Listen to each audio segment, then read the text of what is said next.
Representative Lee Zeldin, a Republican from New York, took to the House floor to speak about what he sees as a troubling double standard when it comes to condemning Ilhan Omar. New York is recognized. Well, thank you, Mr. Speaker. Let's all be honest with each other. We are here today, right now, because of anti-Semitic rhetoric from one member of this chamber said again and again and again. We would not be on this floor right now otherwise to discuss this topic. If that member was a Republican, that member's name would be in this resolution, and this resolution would be all about condemning anti-Semitism, and it would be done so forcefully.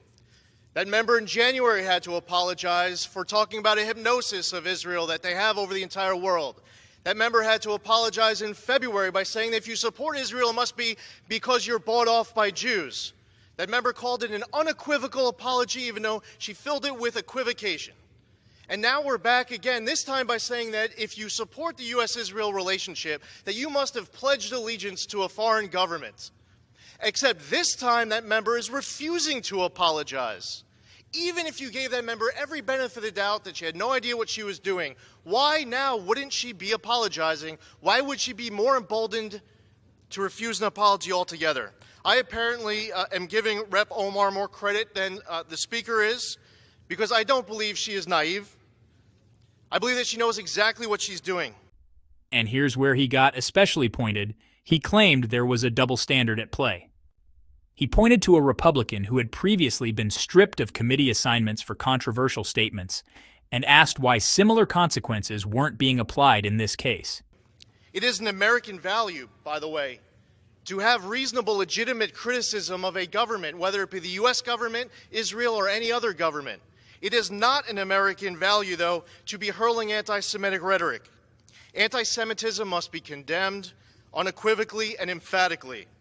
We have members of this chamber who associate with Louis Farrakhan, who says, quote, Hitler was a very great man. Let's talk about a double standard. In January, we all came to this chamber. We condemned white supremacy. We named a Republican member. We kicked that member off of his committees. He can't serve on the Small Business Committee, but this member will continue to serve on the House Foreign Affairs Committee.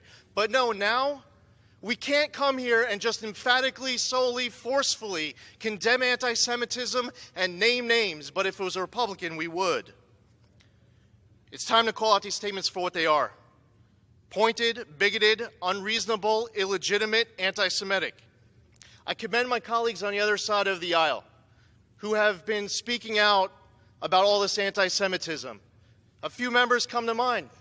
Chairman Engel, Congressman Deutsch, Congressman Nadler, Congresswoman Lowy, Congressman Gottheimer.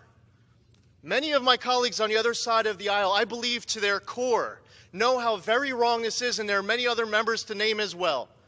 And I'd be remiss if I didn't take this opportunity to say thank you to each and every one of them, because support of Israel, support of Jews, standing against anti-Semitism has been bipartisan in the past. It should be bipartisan today, and should be bipartisan for every moment in the future.